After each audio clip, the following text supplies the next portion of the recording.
The text came at 8:47 on a Friday night. 3 words that made Jack Holloway's heart skip. SOS. Table 12. He stared at his phone, then glanced toward the restaurant below, where Eleanor Whitmore, CEO of Whitmore Technologies and his boss of 4 years, sat across from a man in a $3,000 suit. The man was gesturing with his wine glass, explaining why women shouldn't run companies. "It's not sexism," Preston Van Meer was saying. "It's just biology. Women are nurturers. They're emotional. Business requires cold, hard logic." He didn't know he was saying this to the woman who had built a billion-dollar empire by 34. He didn't know the quiet brunette smiling politely was the same Eleanor Whitmore whose face had graced Forbes twice. Jack grabbed his jacket and headed for the elevator. This wasn't the first time he'd rescued her from one of her mother's blind dates.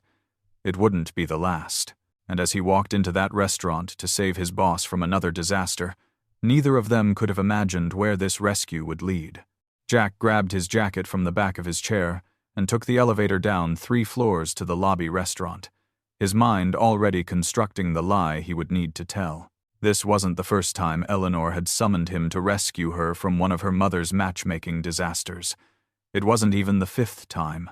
Over the past 18 months, Virginia Whitmore had arranged no fewer than 11 blind dates for her daughter, convinced that Eleanor's problem wasn't the quality of men being presented to her, but rather her unwillingness to settle down and produce grandchildren.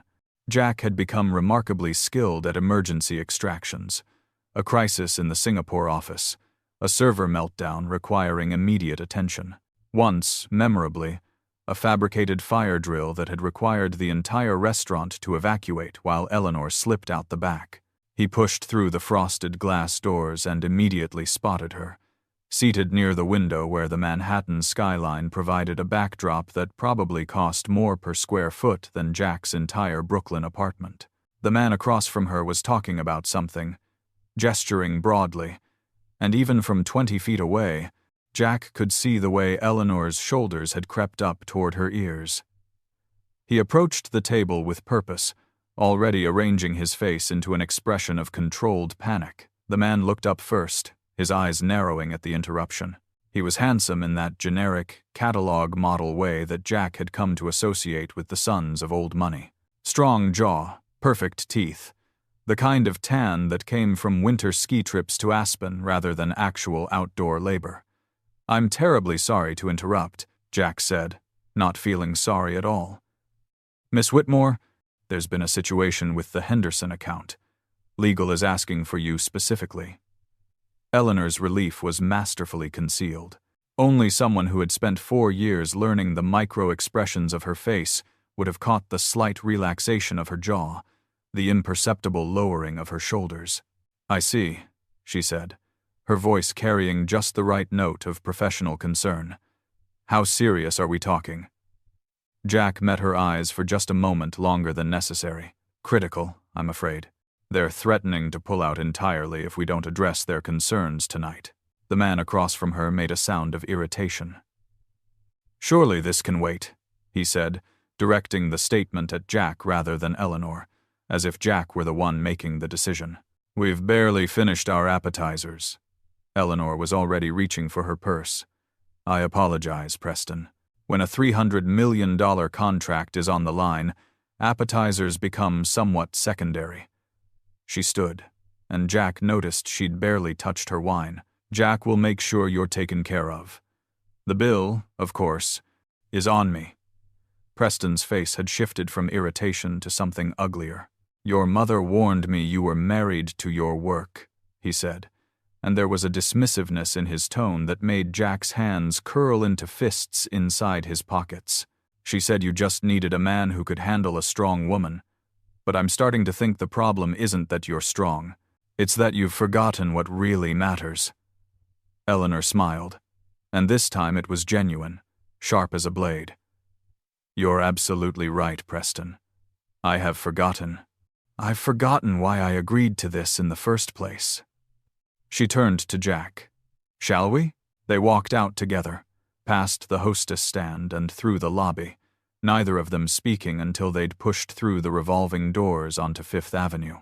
The October air was crisp, carrying the smell of roasted chestnuts from a vendor on the corner, and Eleanor took a deep breath as if she'd been holding it for hours. "Henderson account?" she asked, the corner of her mouth twitching. Jack shrugged. "Best I could do on short notice. The Singapore server crisis was getting stale."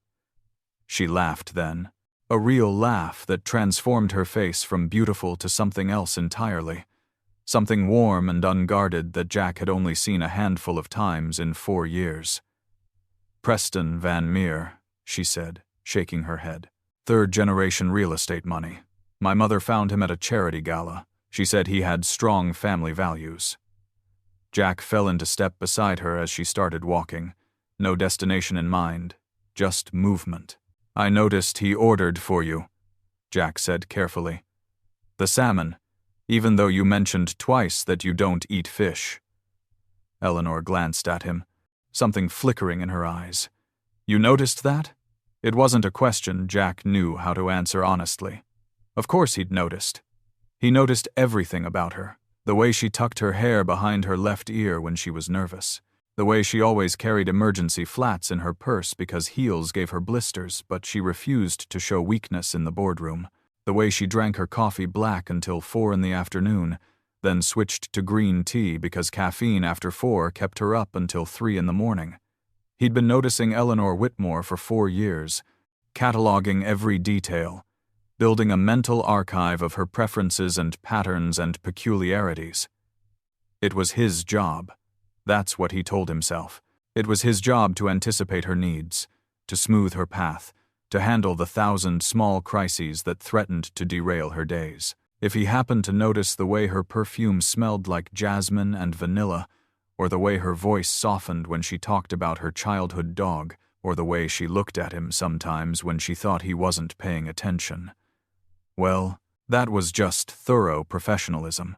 "I should get home," Jack said finally, checking his watch. "Rosie's with the neighbor, and I promised I'd be back by 10. Eleanor's expression shifted, something like disappointment crossing her features before she schooled them back to neutrality. "Of course. How is she doing? The spelling test?" Jack felt the familiar warmth spread through his chest that always accompanied thoughts of his daughter. 92%. She missed necessary. 2 S's, apparently. Eleanor smiled. "That's a tricky one. I still have to think about it every time I write it." They stood there for a moment, on the corner of 5th and 53rd, the city flowing around them like a river around 2 stones.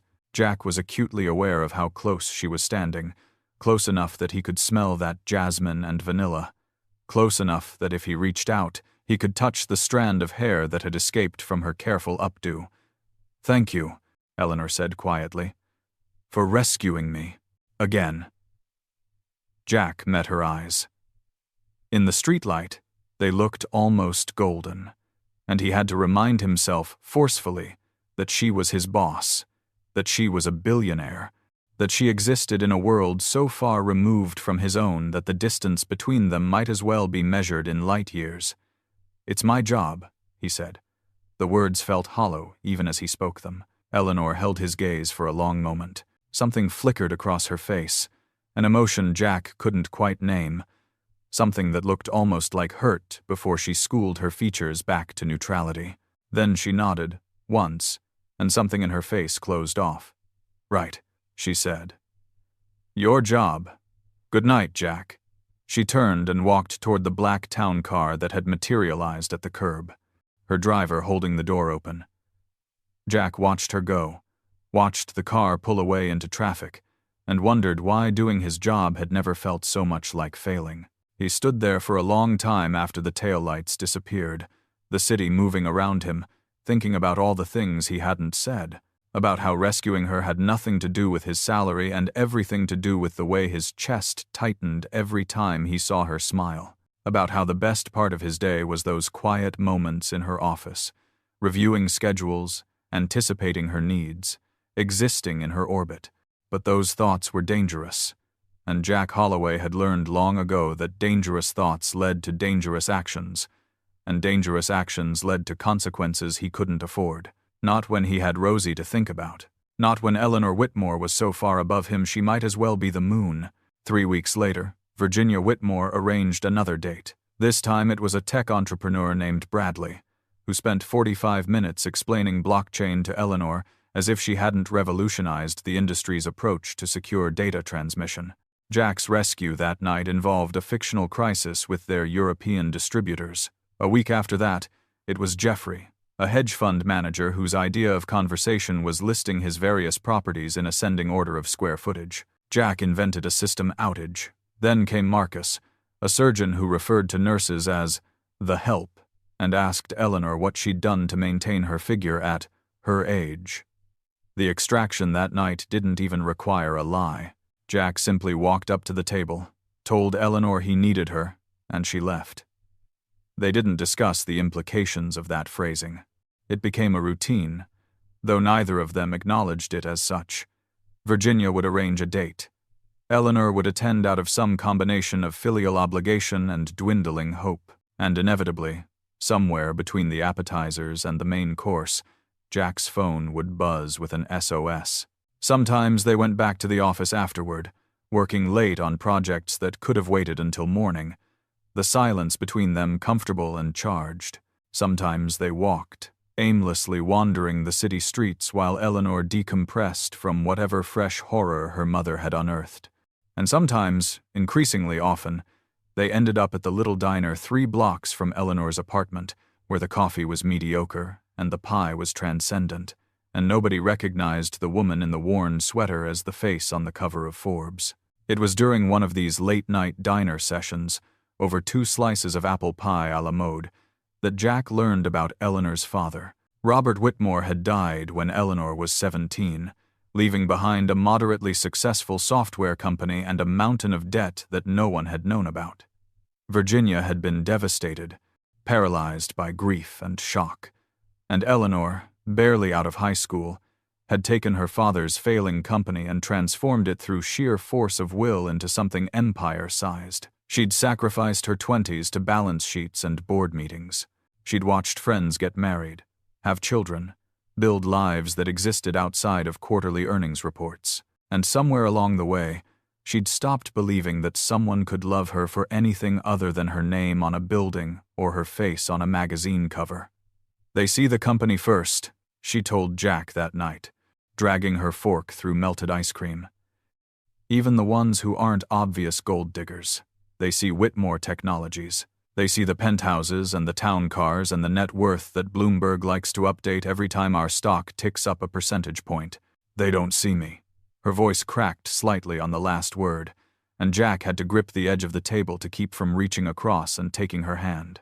"My dad used to say that the measure of a person isn't what they build," she continued, her eyes fixed on the swirling patterns she was making in her pie. "It's how they treat people who can't do anything for them." He was like that. He knew the name of every janitor in his building. He used to bring donuts to the security guards on Friday mornings. And when he died, she stopped, swallowed hard. When he died, more people came to his funeral than came to my last product launch. And those were the people he'd been kind to. Not the investors. Not the partners.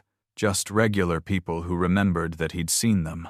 Jack wanted to tell her that he saw her, that he'd been seeing her for 4 years, the real her, the one who brought coffee to the janitors during late nights at the office, the one who anonymously funded scholarships for first-generation college students, the one who still kept her father's pocket watch in her desk drawer because she couldn't bear to let it go. He wanted to tell her that she was exactly like her father, that she had inherited not just his company but his heart, and that anyone who couldn't see that was a fool who didn't deserve her time. But the words stuck in his throat, stopped by the wall he'd built between what he felt and what he was allowed to feel. She was Eleanor Whitmore. He was Jack Holloway, a single father from Brooklyn whose greatest asset was a rent-controlled apartment and an 8-year-old daughter who still believed in magic. The gap between their worlds wasn't just wide, it was uncrossable. So instead of saying any of that, he flagged down the waitress and ordered her another slice of pie. And Eleanor looked at him with something in her eyes that made his heart stutter. And he pretended not to notice because noticing would mean acknowledging, and acknowledging would mean hoping, and hoping was the most dangerous thing of all. The night everything changed started with Rosie running a fever of 103. Jack had been getting ready for work, already mentally preparing for Eleanor's evening obligation, another blind date her mother had orchestrated with someone named Daniel Ashworth. Rosie had seemed fine at breakfast, scarfing down her cereal with the single-minded focus of a child who had exactly 45 minutes until the school bus arrived. But by 10 o'clock, the school nurse was calling, and by noon, Rosie was curled up on the couch with glassy eyes and flushed cheeks, asking for ginger ale in a voice that sounded like sandpaper. Jack texted Eleanor immediately. "Can't make it tonight. Rosie's sick. I'm so sorry." Her response came within minutes. "Don't apologize. Take care of your girl. Is there anything you need?" He stared at the message for a long time, at the genuine concern embedded in those simple words, at the fact that her first instinct wasn't annoyance at being left without her usual escape route but worry for his daughter. "We're okay," he typed back. "Just need to ride it out." He didn't add what he was thinking, which was that he hated leaving her to face Daniel Ashworth alone, that the thought of her sitting across from another man who would fail to see her made something twist painfully in his chest. Rosie fell asleep around 7, her fever finally responding to the medication, her small hand curled around the stuffed rabbit she'd had since she was 2. Jack sat beside her bed, watching the rise and fall of her breathing, and tried not to think about Eleanor, about whether Daniel Ashworth was explaining something condescending to her right now, about whether she'd sent an SOS to an empty inbox, waiting for a rescue that wouldn't come, about whether she was smiling that particular smile, the one that meant she'd given up. His phone buzzed at 8:15. Not an SOS this time. Just 3 words that somehow felt heavier. He was nice. Jack read the message 6 times. He wasn't sure what response he'd expected, wasn't sure what he'd hoped for, but he was nice, sat in his chest like a stone, cold and immovable. Of course, Daniel Ashworth was nice. Virginia Whitmore had finally gotten it right. She'd found someone who saw Eleanor, or at least someone who didn't actively repel her, and now Jack would have to watch from the sidelines as Eleanor finally got the happiness she deserved with someone who wasn't him. "That's great," he typed back. "I'm glad." The following weeks were agony. Daniel Ashworth became a recurring presence, his name popping up in Eleanor's calendar with increasing frequency. Dinner at Per Se, gallery opening in Chelsea, weekend in the Hamptons. Jack coordinated it all, because that was his job, scheduling town cars and making restaurant reservations, and ensuring that Eleanor's life with Daniel Ashworth proceeded as smoothly as possible. He told himself it was fine. He told himself he was happy for her. He told himself that the hollow feeling in his chest every time he saw her smile at her phone was just indigestion.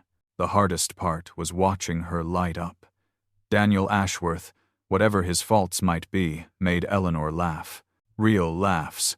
The kind that transformed her face. The kind that Jack had foolishly believed were reserved for late-night diner conversations and post-rescue walks through Manhattan. He would see them in the lobby sometimes, Daniel's hand on the small of Eleanor's back, guiding her toward the elevator with the casual possessiveness of a man who knew he belonged there. And Jack would smile, nod, pretend that his heart wasn't cracking like thin ice under too much pressure. Rosie noticed something was wrong. "You're sad," she announced one evening, her 8-year-old eyes far too perceptive for Jack's comfort. "I'm not sad, sweetheart. I'm just tired." "You're sad," she repeated with the stubborn certainty of a child who knew she was right. "You used to talk about work all the time, about the lady with the pretty smile. You don't anymore." Jack didn't have an answer for that, so he made hot chocolate and put on her favorite movie and pretended he didn't see the worried looks she kept shooting him throughout the evening. But lies, even the ones we tell ourselves, have a way of crumbling under pressure. And Jack's pressure came in the form of a conversation he wasn't meant to overhear. It was late on a Tuesday, nearly 9 o'clock, and Jack had stayed to finish some paperwork he could have easily done in the morning. The truth was, he'd stayed because Eleanor was still there, her office light burning bright at the end of the hallway, and some pathetic part of him wanted to be near her even if she didn't know it. He was heading to her office to say goodnight when he heard voices, Eleanor's and her mother's, coming through the door that had been left slightly ajar. "Daniel is perfect," Virginia was saying. "Educated, successful, from a good family, and he clearly adores you. I don't understand your hesitation." There was a long pause. When Eleanor spoke, her voice was quiet, stripped of its usual boardroom authority. "He doesn't know me, Mother. He knows Whitmore Technologies. He knows the woman on the magazine covers. He doesn't know that I eat cold pizza for breakfast, or that I cry every year on Dad's birthday, or that the only time I feel like myself anymore is when I'm in a terrible diner at midnight, talking to someone who makes $90,000 a year and looks at me like I'm just a person." Jack's breath caught. He should leave. He should walk away and pretend he never heard any of this.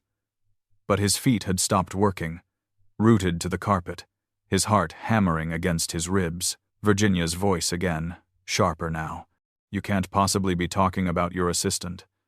Another pause. "His name is Jack. Eleanor."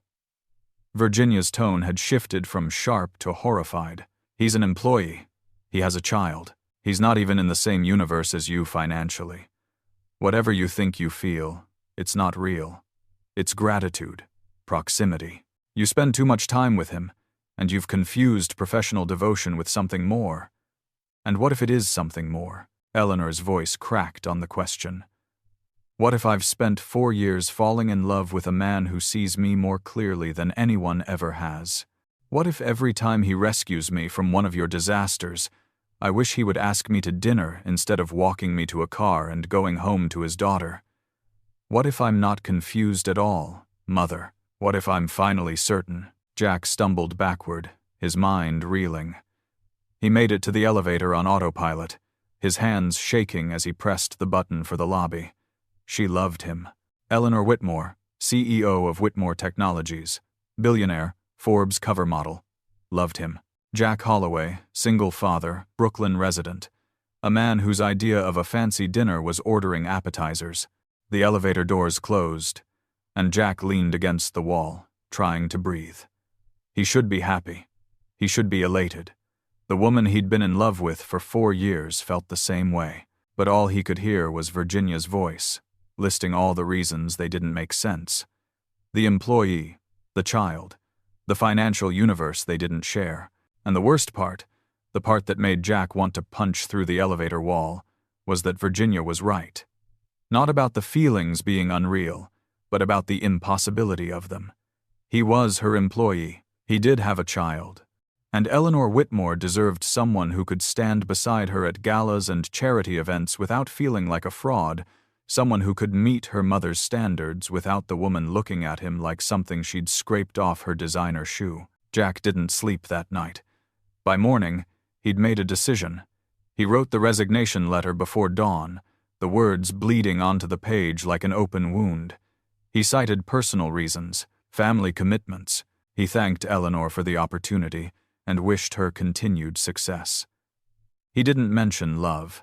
He didn't mention the 4 years of watching her and wanting her and convincing himself it was enough just to be near her. He didn't mention the way his heart had cracked down the middle when he heard her say his name like it meant something.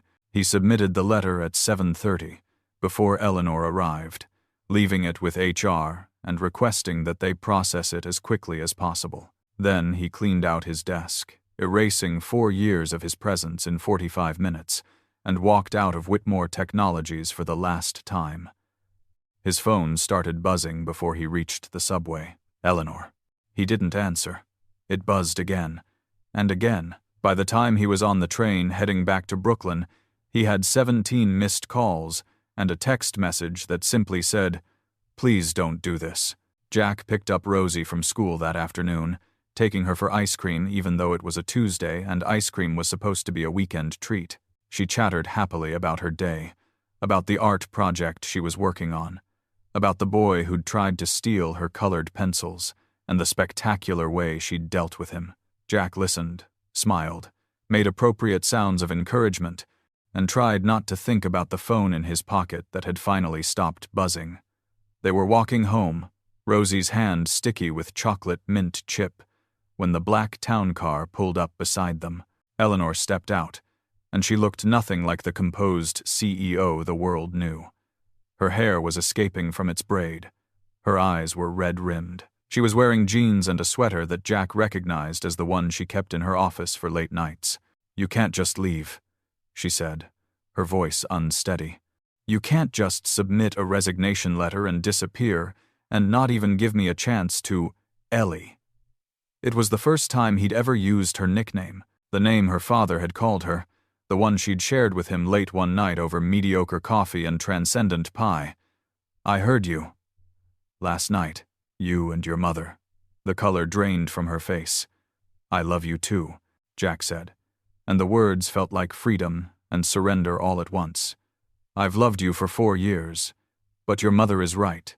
We don't make sense. You deserve someone who doesn't come with complications, who can give you the life you're supposed to have. And I can't watch you settle for less than you deserve. I can't be the reason people look at you differently." Eleanor crossed the space between them in 3 quick steps. "My mother," she said, her voice fierce, "has been wrong about what I need my entire life. She thought I needed a husband to run my father's company. She thought I needed to go to parties instead of board meetings. She thought I needed to be smaller, quieter, less ambitious, and I have spent my whole life proving her wrong." She reached up, her hand cupping his face, and Jack forgot how to breathe. "The only thing I need," Eleanor whispered, "is someone who sees me. Not the CEO, not the billionaire, just me. And you have seen me more clearly than anyone ever has." Jack's throat was tight. "What about Daniel?" The name tasted like ash in his mouth. Eleanor shook her head. "I ended things with Daniel 3 days ago. The morning after you resigned, because I sat across from him at breakfast, and he was talking about some merger he was working on. And all I could think was that Jack would have asked about the people involved. Jack would have wanted to know how the employees would be affected. Jack would have cared about more than the bottom line." Her eyes were bright with tears. "Daniel was nice. He was educated and successful and everything my mother wanted for me. But he wasn't you. And I spent 6 weeks trying to convince myself that was okay, that I could learn to love someone safe and appropriate. And all I did was make myself miserable." Rosie tugged on Jack's sleeve. "Dad? Is this the lady from your work? The one you're always talking about?" Jack felt his face flush. "I don't always talk about her." Rosie gave him the look that 8-year-olds have been giving adults since the dawn of time, the one that says they're not fooled for a second. "You do. You say she's really smart and really pretty and she works too hard and doesn't eat enough vegetables." Eleanor laughed, a watery sound that was half sob. "I do work too hard. And I definitely don't eat enough vegetables." She knelt down to Rosie's level. "I'm Eleanor. Your dad has told me a lot about you, too. He says you're the smartest person he knows." Rosie considered this with the gravity of a Supreme Court justice evaluating evidence. "Did he tell you about my spelling test?" "I got 92%. I missed necessary. 2 S's," Eleanor said solemnly. "That's a tricky one." 6 months later, Jack stood in a bookstore on the corner of Maple and 5th. Not just any bookstore, his bookstore, the dream he'd carried for 20 years, since he was a teenager haunting the public library, because it was the only place that felt like home. The shelves were still half empty, waiting to be filled with the books he'd spent months selecting. The reading nook in the corner still needed cushions. The espresso machine behind the counter was temperamental and occasionally made sounds like a dying whale. But the sign above the door said, "Holloway Books," and the woman standing beside him, her hand warm in his, had made it all possible. "You didn't have to do this," Jack said, for approximately the 100th time since Eleanor had presented him with the keys. Eleanor smiled. That real smile. The one that transformed her face into something warm and unguarded. "I didn't do anything. I provided a loan. You're paying me back, with interest. I have the paperwork to prove it." "Suspicious paperwork," Jack pointed out. with a suspiciously low interest rate and a suspiciously long repayment period. I'm a businesswoman. I recognized a good investment. She leaned into him, her head finding that perfect spot on his shoulder that seemed to have been designed specifically for her. Besides, this is where we're going to spend our Sunday mornings. You, me, and Rosie, surrounded by books. I needed to make sure the coffee was good. The door chimed, and Rosie burst in, her backpack bouncing with each step. The sign is up. I saw it from the bus.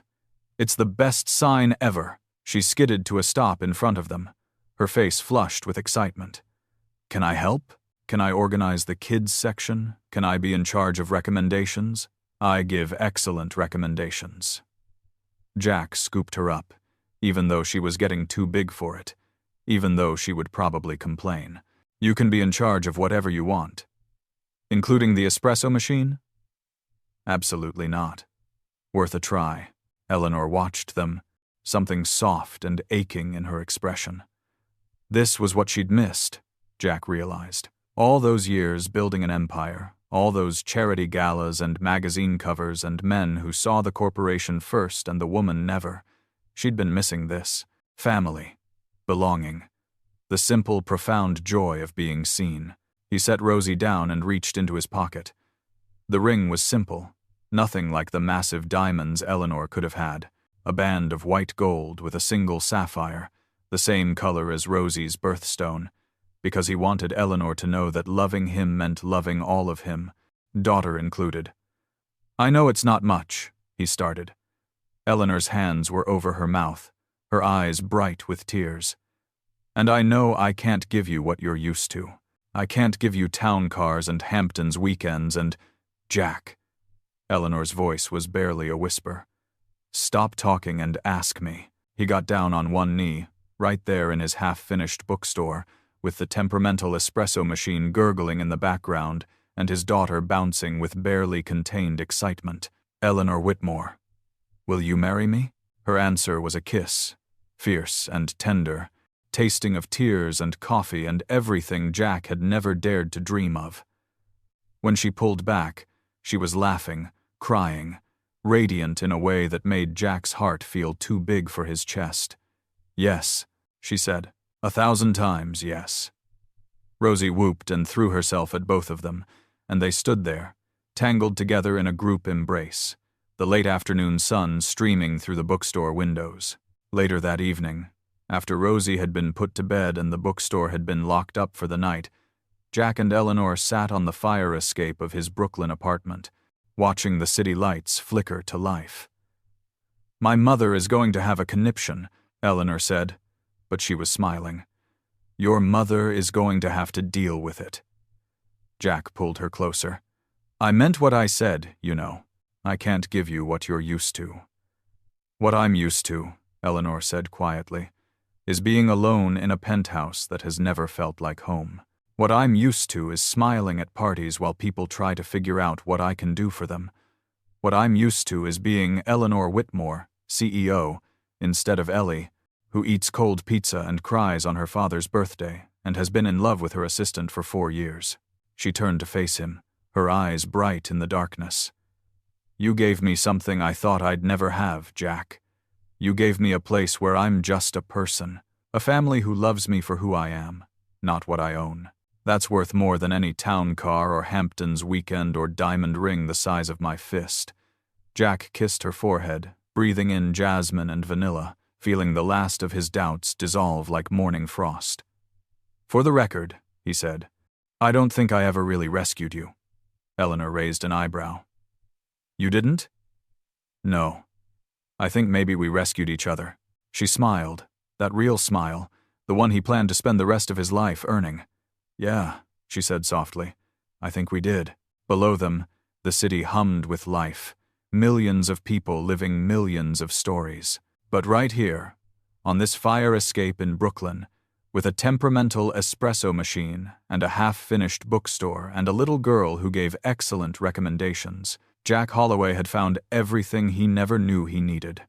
And Eleanor Whitmore, who had spent her whole life being seen for what she had instead of who she was, had finally found someone who looked at her like she was just a person.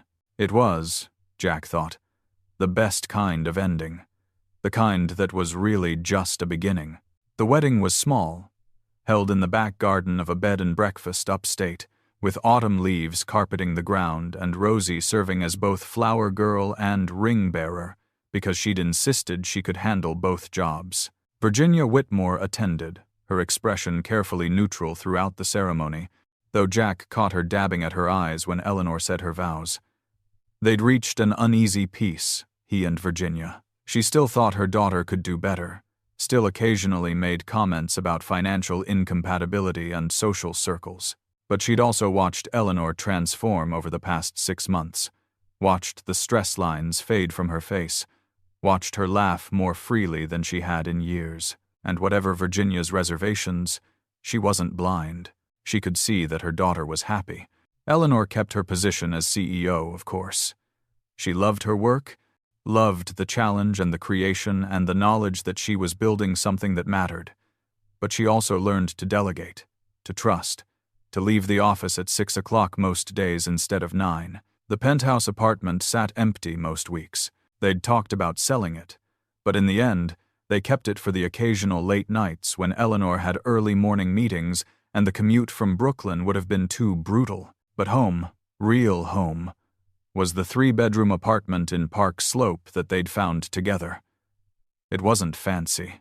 The kitchen was too small and the heating was temperamental and the building's elevator broke down with alarming regularity. But it had a room for Rosie covered in bookshelves, and a small office where Eleanor could work when she needed to, and a fire escape where they could sit together and watch the city lights. And that was enough. That was more than enough. The bookstore opened officially on a Saturday in spring, with a ribbon-cutting ceremony that drew a modest crowd of neighbors and friends and a few reporters who'd gotten wind that Eleanor Whitmore's husband was doing something quaint in Brooklyn. Jack had worried about the attention, about being defined by his wife's fame rather than his own work. But the reporters left after an hour, and the neighbors stayed, and by the end of the day, they'd sold 47 books and made plans for a children's story time on Tuesday afternoons. Rosie, true to her word, had taken charge of the children's section. She'd organized it by color rather than author, which drove Jack slightly crazy, but he couldn't argue with results. Kids loved it. They loved her.